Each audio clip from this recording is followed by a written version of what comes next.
A Body of Doctrinal Divinity. By John Gill. Originally published in 1767. Narrated by Berean Noble Press. Book 1. Of God, His Words, Names, Nature, Perfections, and Persons. Chapter 1. Of the Being of God.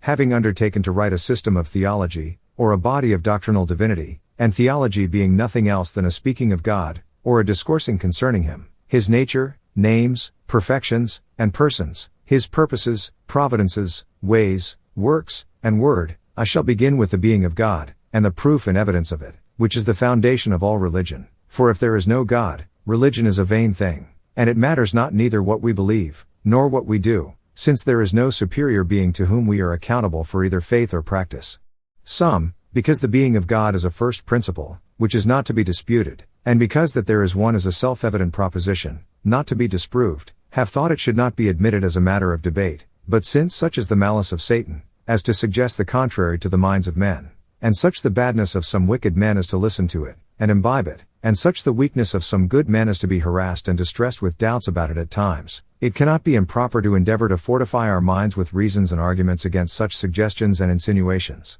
1. And my first argument to prove the being of a God, shall be taken from the general consent of men of all nations, in all ages of the world, among whom the belief of it has universally obtained, which it is not reasonable to suppose would have obtained, if it was not true.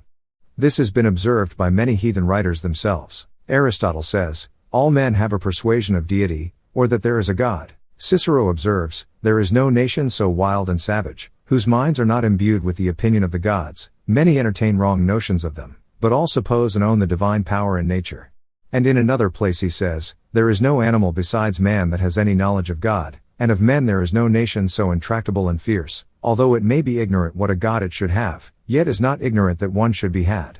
And again, it is the sense of all mankind, that it is innate in all, and is, as it were, engraved on the mind, that there is a God, but what a one He is, in that they vary, but that He is, none denies. And to the same sense are the words of Seneca, there never was a nation so dissolute and abandoned, so lawless and immoral, as to believe there is no God.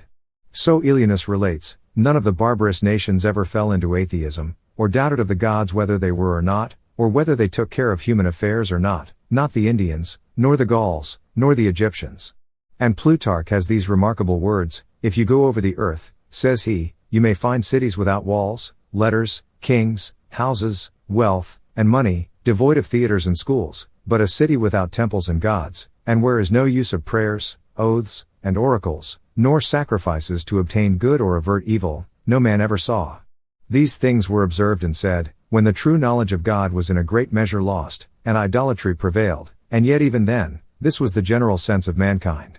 In the first ages of the world, men universally believed in the true God, and worshipped Him, as Adam and his sons, and their posterity, until the flood, nor does there appear any trace of idolatry before it, nor for some time after. The sins which caused that, and with which the world was filled, seem to be lewdness and impurity, rapine and violence. Some think the Tower of Babel was built for an idolatrous use, and it may be that about that time idolatry was set up, as it is thought to have prevailed in the days of Sarug, and it is very probable that when the greater part of the posterity of Noah's sons were dispersed throughout the earth, and settled in the distant parts of it, that as they were remote from those among whom the true worship of God was preserved, they, by degrees, lost sight of the true God, and forsook His worship, and this being the case, they began to worship the sun in His stead, and which led on to the worship of the moon, and the host of heaven, which seemed to be the first objects of idolatry. This was as early as the times of Job, who plainly refers to it, Job 31:26, 27. And, indeed, when men had cast off the true object of worship,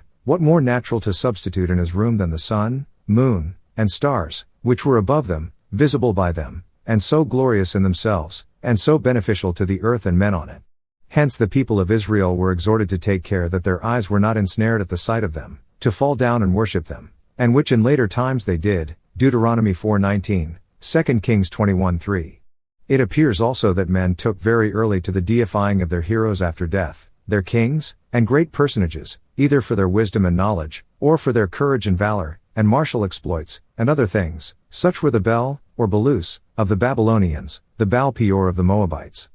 and the Moloch of the Phoenicians, and other Baalim lords, or kings, mentioned in the scriptures, and such were Saturn, Jupiter, Mars, Mercury, Hercules, and the rest of the rabble of the heathen deities, and indeed their Lares, and Penates, or household gods, were no other than the images of their deceased parents, or more remote ancestors, whose memory they revered, and in process of time their deities became very numerous. They had gods many and lords many. Even with the Jews, when fallen into idolatry, their gods were according to the number of their cities, Jeremiah 2:28. And as for the Gentiles, they worshipped almost everything, not only the sun, moon, and stars, but the earth, fire, and water, and various sorts of animals, as oxen, goats, and swine, cats and dogs, the fishes of the rivers, the river horse, and the crocodile, those amphibious creatures, the birds of the air, as the hawk, stork, and ibis, and even insects, the fly, yes, creeping things, as serpents, the beetle, etc., as also vegetables, onions, and garlic, which occasion the satirical poet to say, O holy nations, whose gods are born in their gardens.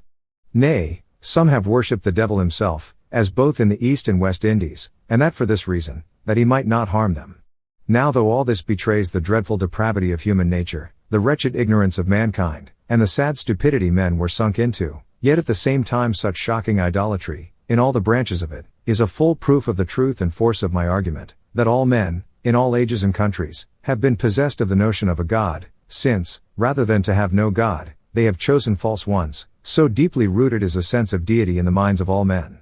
I am sensible that to this it is objected, that there have been, at different times, and in different countries, some particular persons who have been reckoned atheists, deniers of the being of a God. But some of these men were only deriders of the gods of their country. They mocked at them as unworthy of the name, as weak and insufficient to help them, as they reasonably might, just as Elijah mocked at Baal and his worshippers. Now the common people, because they so behaved towards their gods, looked upon them as atheists, as such who did not believe there was any God.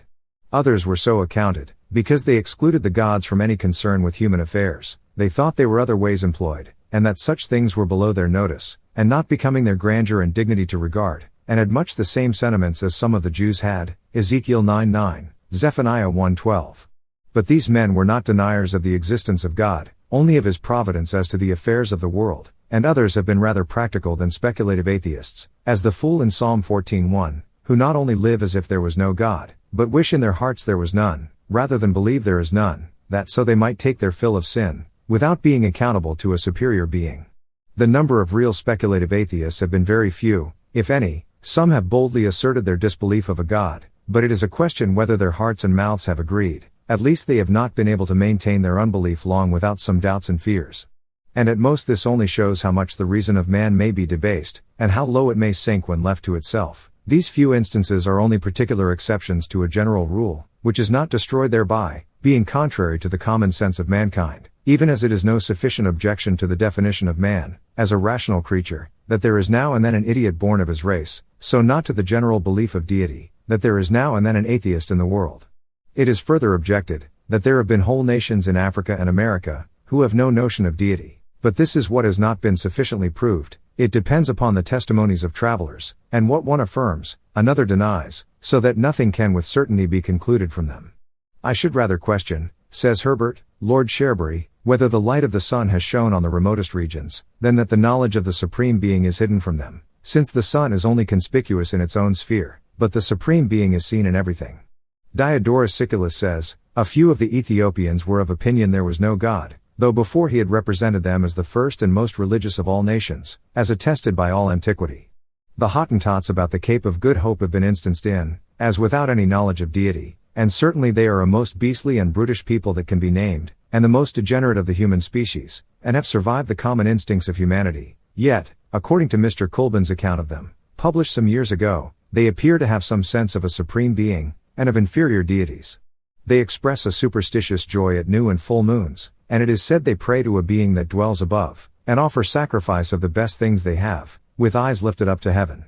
And later discoveries of other nations, show the contrary to what has been asserted of them, which assertions have arose either from one of intimate knowledge of them, and familiar acquaintance with them, or from their dissolute, wicked, and irreligious lives, when, by conversing with them, it appears that they have a notion of the sun, or sky, or something or another being, a sort of deity. Thus it has been observed of the Greenlanders, that they had neither a religion nor idolatrous worship, nor so much as any ceremonies to be perceived tending to it. Hence the first missionaries entertained a supposition, that there was not the least trace to be found among them of any conception of a divine being, especially as they had no word to express him by. But when they came to understand their language better, they found quite the reverse to be true, from the notions they had, though very vague and various, concerning the soul, and concerning spirits, and also from their anxious solicitude about the state after death. And not only so, but they could plainly gather from a free dialogue they had with some perfectly wild Greenlanders, that their ancestors must have believed a supreme being, and did render him some service, which their posterity neglected by little and little, the further they were removed from more wise and civilized nations, until at last they lost every just conception of the deity. Yet,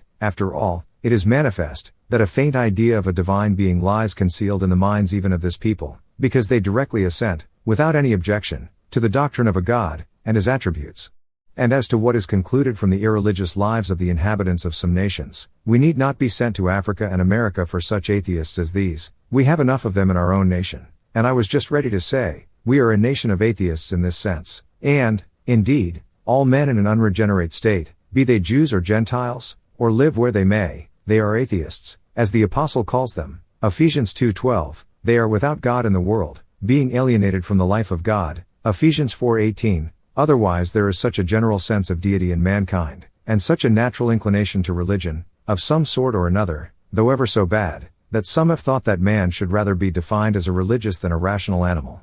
I take no notice of the holy angels, who worship God continually, nor of the devils, who believe there is one God and tremble, my argument being only concerned with men. 2. The second argument shall be taken from the law and light of nature, or from the general instinct in men, or impress of deity on the mind of every man. That is, as soon as he begins to have the exercise of his rational powers, he thinks and speaks of God, and assents to the being of a God. This follows upon the former, and is to be proved by it, for as Cicero says, the consent of all nations in anything, is to be reckoned the law of nature. And since all nations agree in the belief of a deity, that must be a part of the law of nature, inscribed on the heart of every man. Seneca makes use of this to prove there is a God, he says, because an opinion or sense of deity, is implanted in the minds of all men. And so likewise Cicero, as observed before, and who calls them the notions of deity implanted and innate. And whoever believes the Mosaic account of the creation of man, cannot doubt of this being his case, when first created, since he is said to be made in the image, and after the likeness of God, for the image of God surely could not be impressed upon him, without having the knowledge of him implanted in him. And though man by sinning has greatly come short of this image and glory of God, yet this light of nature is not wholly obscured, nor the law of nature entirely obliterated in him. There are some remains of it. There are some indeed among us, who deny there are any innate ideas in the minds of men, and particularly concerning God, but to such writers and reasoners I pay but little regard, when the inspired apostle assures us, that even the Gentiles, destitute of the law of Moses, have the work of the law written in their hearts, Romans 2:15, which, as it regards duty to God, as well as man, necessarily supposes the knowledge of him, as well as of the difference between good and evil, as founded upon his nature and will. And though this light of nature is not sufficient to lead men, in their present state, to a true spiritual and saving knowledge of God, yet it furnishes them with such a sense of him, as puts them upon seeking him, if haply they may feel and grope after him, and find him. Acts 17:27. These notices of a divine being do not flow from the previous instructions of parents and others, but from a natural instinct. At most, they are only drawn forth by instruction and teaching. Velleius, the Epicurean, says, that there is a deity nature itself has impressed the notion of on the minds of all men. For what nation, or sort of men, he adds, that is not a certain anticipation of it without being taught it, or before taught it, as Julian expresses it. Nor do these notices take their rise from state policy, or are the effects of that originally. If this was the case, if it was the contrivance of politicians to keep men in awe, and under subjection, it must be the contrivance of one man, or more united together. If of one, say, who is the man, in what age he lived, and where, and what is his name, or his son's name. If of more, say, when and where they existed, and who they were that met together, and where they formed this scheme. And let it be accounted for, if it can, that such a number of sage and wise men, who have been in the world, that no man should be able to get into the secret, and detect the fallacy and discover it, and free men from the imposition.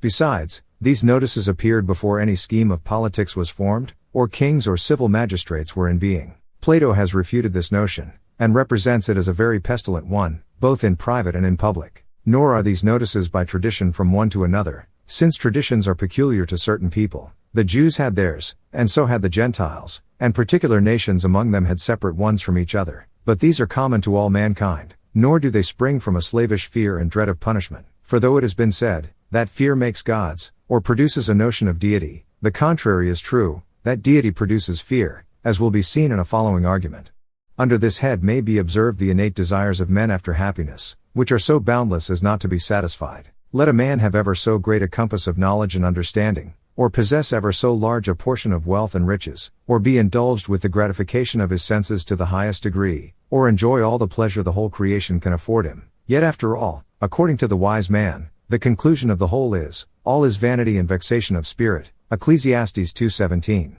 Now these desires are not in vain implanted, there must be an object answerable unto them, a perfect being, which is no other than God, who is the first cause and last end of all things, of whom the psalmist says, Whom have I in heaven but you? And there is none on earth my soul desires besides you. Psalm 73:25. 3.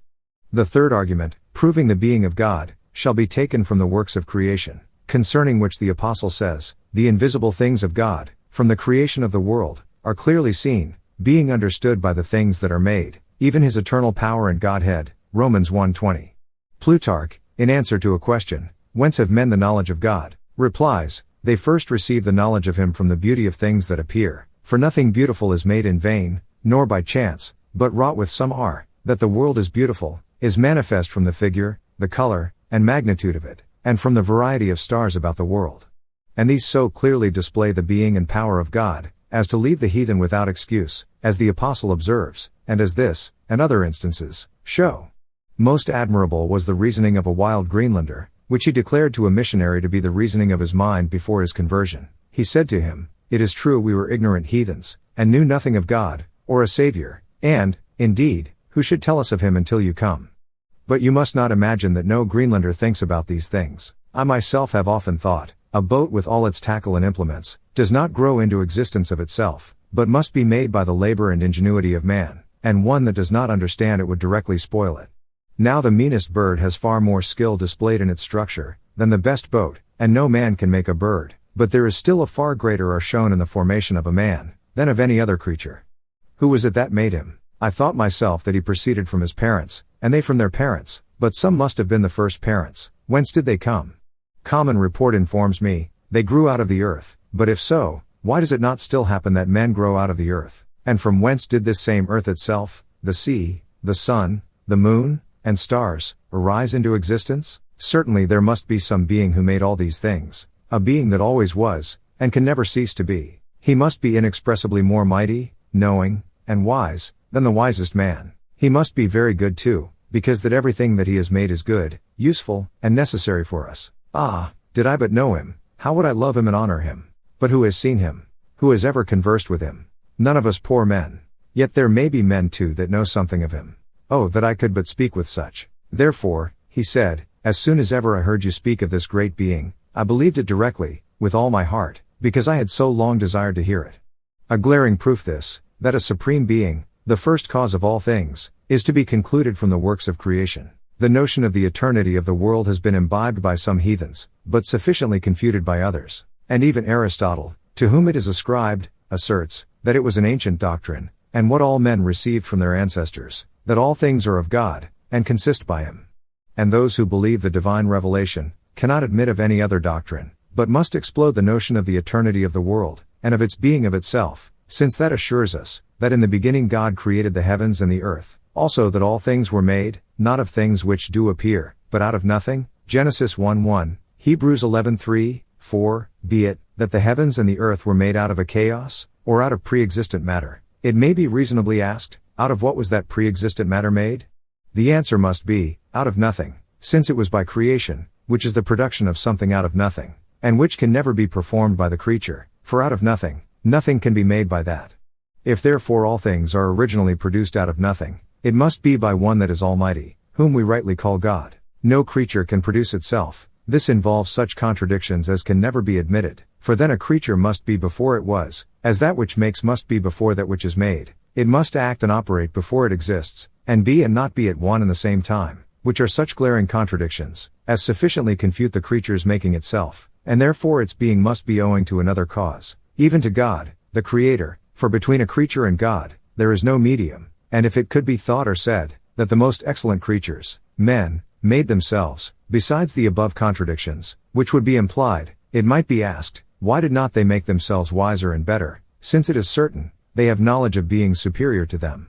And how is it that they know so little of themselves, either of their bodies or their souls, if both were made by them? And why are they not able to preserve themselves from a dissolution to which they are all subject? It may be further observed, that effects, which depend upon causes in subordination to one another, cannot be traced up ad infinitum, but must be reduced to some first cause, where the inquiry must rest, and that first cause is God. Now here is an ample field to survey, which furnishes out a variety of objects, and all proofs of deity. There is nothing in the whole creation the mind can contemplate, the eye look upon, or the hand lay hold on, but what proclaims the being of God. When we look up to the heavens above us, the surrounding atmosphere, the air in which we breathe, which compresses our earth, and keeps it together, the stellar space, and spreading sky, bespangled with stars of light, and adorned with the two great luminaries, the sun and moon, especially the former, that inexhaustible fountain of light and heat, and under whose benign influences, so many things are brought forth on earth, whose circuit is from one end of the heaven to the other, and there is nothing hid from the heat thereof. When we consider its form, magnitude, and virtue, its proper distance from us, being not so near us as to scorch us, nor so remote as to be of no use to us, the motion given it at first, in which it has proceeded without stopping, but once as is supposed, in the days of Joshua, a motion it has had now almost 6,000 years, the course it has steered, and steers, so that all parts of the earth, at one season or another, receive benefit by it, and the way it has been guided in, without varying or erring from it all this while. Whoever reflects on these things, must acknowledge it to be the work of an all-wise and almighty agent, we call God, and that it must be upheld, guided, and directed by his hand alone.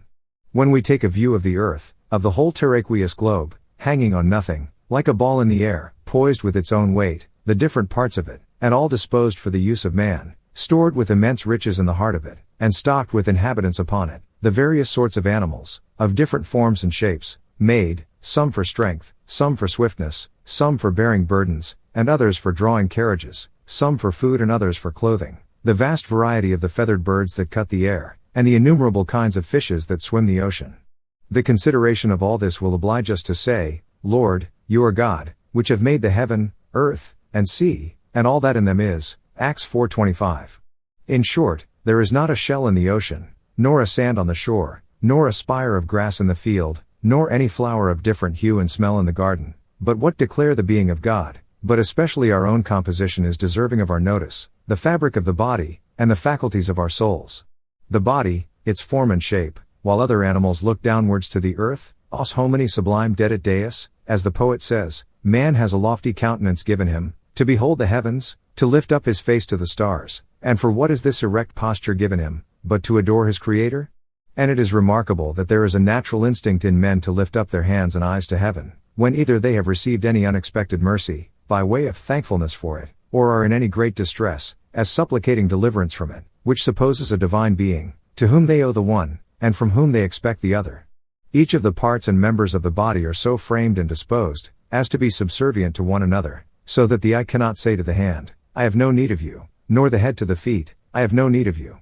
The same may be observed of the other members, the inward parts, which are weak and tender, and on which life much depends, were they exposed, would be liable to much danger and hurt, but these are clothed with skin and flesh, and fenced with bones and sinews, and every bone, and every nerve, and every muscle, are put in their proper places. All the organs of the senses, of sight, hearing, smelling, tasting, and feeling, are most wonderfully fitted for the purposes for which they are made.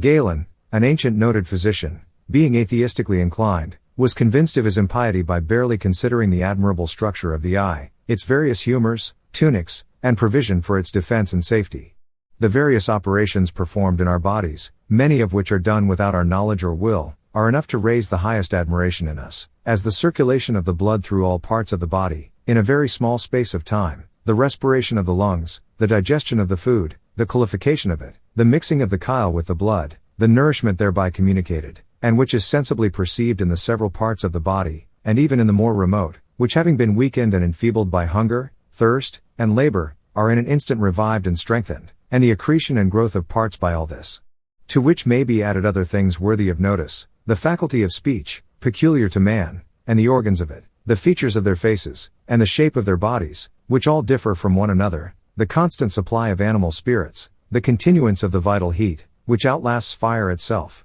the slender threads and small fibers spread throughout the body, which hold and perform their office 70 or 80 years running, all which, when considered, will oblige us to say, with the inspired psalmist, I am fearfully and wonderfully made, marvelous are your works, and that my soul knows right well, and will lead us to ascribe this curious piece of workmanship to no other than to the divine being, the God of all flesh living. But the soul of man, the more noble part of him, more fully discovers the original author of him, being possessed of such powers and faculties that none but God could give. It is endowed with an understanding, capable of receiving and framing ideas of all things knowable, in matters natural, civil, and religious, and with reason, to put these together, and compare them with each other, and discourse concerning them, infer one thing from another, and draw conclusions from them, and with judgment, by which it passes sentence on things it takes cognizance of, and reasons upon, and determines for itself what is right or wrong, and so either approves or disapproves. It has a mind susceptive of what is proposed unto it. It can, by instruction or study, learn any language, cultivate any art or science, and, with the help of some geographical principles, can travel over the globe, can be here and there at pleasure, in the four parts of the world, and in a short time, visit every city of note therein, and describe the situation of every country, with their religion, manners, customs, etc. It can reflect on things past,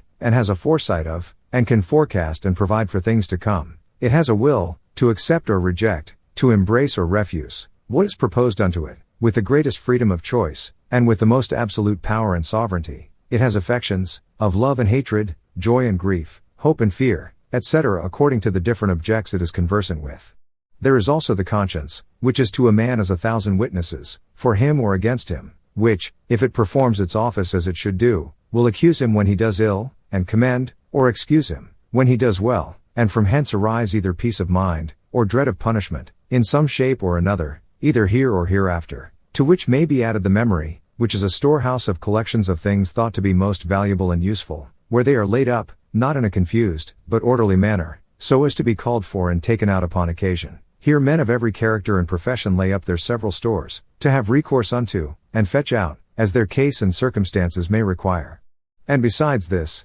there is the fancy or imagination, which can paint and describe to itself, in a lively manner, objects presented to it, and it has entertained a conception of. Yes, it can fancy and imagine things that never were, nor never will be, and, to observe no more, there is the power of invention, which in some is more, in others less fertile, which, on a sudden, supplies with what is useful in case of an emergency. But above all, the soul of man is that wherein chiefly lay the image and likeness of God, when man was in his pure and innocent state, and though it is now sadly depraved by sin, yet it is capable of being renewed by the Spirit of God, and of having the grace of God implanted in it, and is endowed with immortality, and cannot die. Now to whom can such a noble and excellent creature as this owe its original? But to the divine being, who may, with great propriety, be called, the Father of spirits, the Lord, the Jehovah, who forms the spirit of man within him.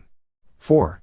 The fourth argument will be taken from the sustaining and government of the world, the provision made for the supply of creatures, and especially of man, and for his safety. As the world, as we have seen, is made by a divine being, so by him it consists. Was there not such an almighty being, who upholds all things by the word of his power, they would sink and fall. Did he not bear up the pillars of the earth, they would tremble and shake, and not be able to bear its weight. The most stately, firm, and well-built palace, unless repaired and maintained, will fall to decay and ruin, and so the grand and magnificent building of this world would soon be dissolved, did not the divine agent that made it, keep it up. As he who built all things is God, so he who supports the fabric of the universe must be so too. No less than an almighty hand can preserve and continue it, and which has done it, without any visible appearance of age or decay, for almost 6,000 years, and though there is such a vast number of creatures in the world, besides men, the beasts of the field, and the cattle on 1,000 hills, the birds of the air, and the fishes of the sea, there is food provided for them all,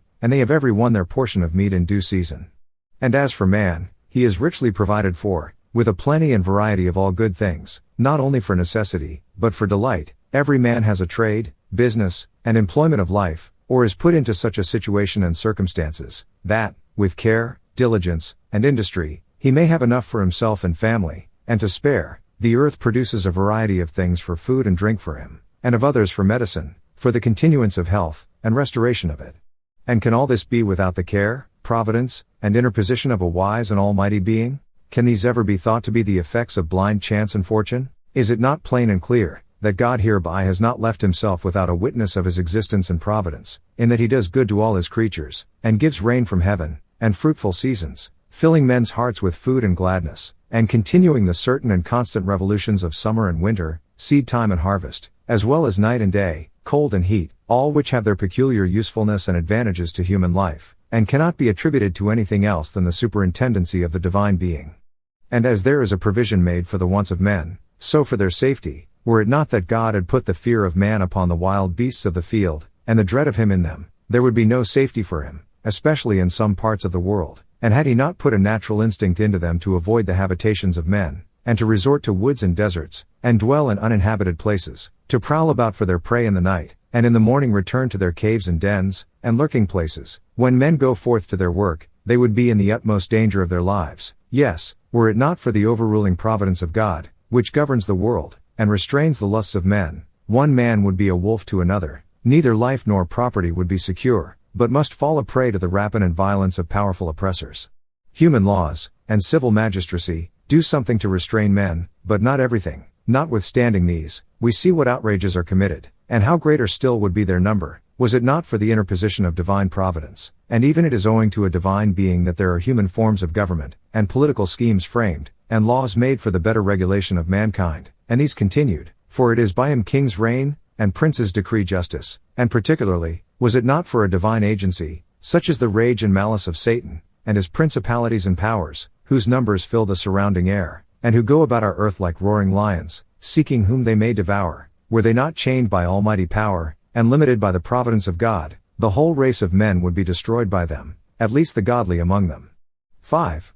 The fifth argument may be taken from the uncommon heroic actions, prodigies, wonders, and miraculous things done in the world, which cannot be thought to be done without a superior and divine influence. Heroic actions, such as that of Abraham, who, with 300 household servants, pursued after, and engaged with 4 kings who had beaten 5 before, and recovered the goods they had taken away, of Shamgar, who fought with and killed 600 Philistines with an ox goad, and of Samson, who slew 1,000 of them with the jawbone of an donkey, of Jonathan, and his armor-bearer, who attacked and took a garrison of the same people, and threw a whole army of theirs into a panic and confusion, who had been for some time a terror to the whole land of Israel, and of David, a stripling, fighting with and conquering Goliath, a monstrous giant. These are scripture instances, and if scripture is only regarded as a common history, these merit our notice and credit, as any of the relations in profane history, in which are recorded the magnanimous actions of heroes, kings, and generals of armies, their wonderful successes, and amazing conquests, as of the Babylonians, Persians, Grecians, and Romans, which made such strange revolutions and changes in kingdoms and states, all which can never be supposed to be done without superior power, and the overruling, influencing providence of the divine being, who inspired men to do things beyond their natural skill and courage, prodigies, strange and wonderful events, for which no natural cause can be assigned, such as the strange sights seen in the air, and voices heard in the temple, before the destruction of Jerusalem, with other things, related by Josephus, and confirmed by Tacitus, an heathen historian, to which might be added many others, which histories abound with. But besides these, things really miraculous have been wrought, such as are not only out of, and beyond the course of nature, but contrary to it, and to the settled laws of it, such as the miracles of Moses and the prophets, and of Christ and his apostles, which are recorded in the scriptures, and others in human writings, which are so well attested as oblige us to give credit to them. Now, though these were not done to prove a divine being, which needs them not, yet they necessarily suppose one, by whose power alone they are performed. 6. The sixth argument may be formed from the prophecies of contingent future events, and the exact fulfillment of them. This is what is challenged and required from heathen deities, to prove their right to such a character, as being what none but God can do. Let them bring forth and show us what shall happen, or declare us things for to come, show the things that are to come hereafter, that we may know that you are gods, which is what none but the true God can do, and has done, and which being done, proves there is a God, and one that is truly so, instances of which there are many in the sacred writings, prophecies which relate both to particular persons and to whole kingdoms and states, which have had their exact accomplishment, but not to insist on these, since those who are atheistically inclined, disbelieve the divine revelation. Let it be observed, that the heathens have had their auguries, soothsayings, divinations, and oracles, by which pretensions have been made to foretell future events. That there is such a thing as divination, is said to be confirmed by the consent of all nations, and is explained of a presension and knowledge of future things. Now this being granted, it may be reasoned upon, that if there is a foretelling of future things, which certainly come to pass, there must be a God, since none but an omniscient being can, with certainty, foretell what shall come to pass, which does not depend on necessary causes, and cannot be foreseen by the quickest sight, and sharpest wit, and sagacity of a creature. 7. The seventh argument may be urged from the fears of men, and the tortures of a guilty conscience, and the dread of a future state. Some are terribly frightened at thunder and lightning, as Caligula, the Roman emperor, used to be, who, at such times, would hide himself in, or under his bed, and yet this man set himself up for a god. Now these fears and frights are not merely on account of the awful sound of the thunder, and the dreadful flashes of lightning, but because of the divine and tremendous being who is supposed to send them. The heathens were sensible that thunder is the voice of God, as the scriptures represent it, and therefore called their Jove, Jupiter Tonans, the thundering Jupiter. Many have been so terrified in their consciences on account of sin, that they could get no rest, nor enjoy peace anywhere, or by any means, as Cain, under the terrors of an evil conscience, imagined that everyone that found him would slay him, and those wicked traitors, Catiline and Jugurtha, and those wicked emperors, those monsters in impiety, Tiberius and Nero, and especially the latter, who was so tortured in his conscience, as if he was continually haunted by his mother's spirit, and by furies with burning torches. And Hobbes, our English atheist, as he was reckoned, was accustomed to be very uneasy when alone in the dark, and Epicurus, the philosopher, though he taught men to despise death, and outbrave it, yet, when he perceived that he himself was about to die, was most terribly frightened, and this has been the case of many others. Bold and strong spirits, as atheistical persons love to be called, have been sometimes found to be very timorous and fearful. And, indeed, this is natural to all men, and which is proof of a superior being. Thus a wild Greenlander argued, before he had knowledge of the true God, man has an intelligent soul, is subject to no creature in the world, and yet man is afraid of the future state. Who is it that he is afraid of there? That must be a great spirit that has dominion over us. Oh, did we but know him! Oh, had we but him for our friend! Now what do all these fears and tortures of conscience arise from, but from the guilt of sin, and a sense of a divine being, who is above men, and will call them to an account for their sins, and take vengeance on them. And, indeed, the eternal punishment that will be inflicted on them, will greatly lie in the tortures of their conscience, which is the worm that will never die, and, in a sense of divine wrath, which is that fire that will never be quenched. 8. The eighth and last argument shall be taken from the judgments in the world, not only famine, sword, pestilence, earthquakes, etc., but such that have been inflicted on wicked men, atheistical persons, perjured ones, blasphemers, and the like. Not to take notice of the universal flood, which swept away a world of ungodly men, and of the burning of Sodom and Gomorrah, with other cities of the plain, by fire and brimstone from heaven, which yet are abundantly confirmed by the testimonies of heathen writers, nor of the awful instances in the New Testament, of Herod being smitten by an angel, and eaten of worms, and died, while the people was shouting him as a god, and he assented to their flattery, and of Ananias and Sapphira, being struck dead for lying unto God. Besides these, there are innumerable instances of judgments, of the same or a like kind, in all ages and countries, recorded in the histories of them, and in our nation, and in our age, and within our knowledge, and who now can hear or read such awful judgments, and disbelieve the being of God?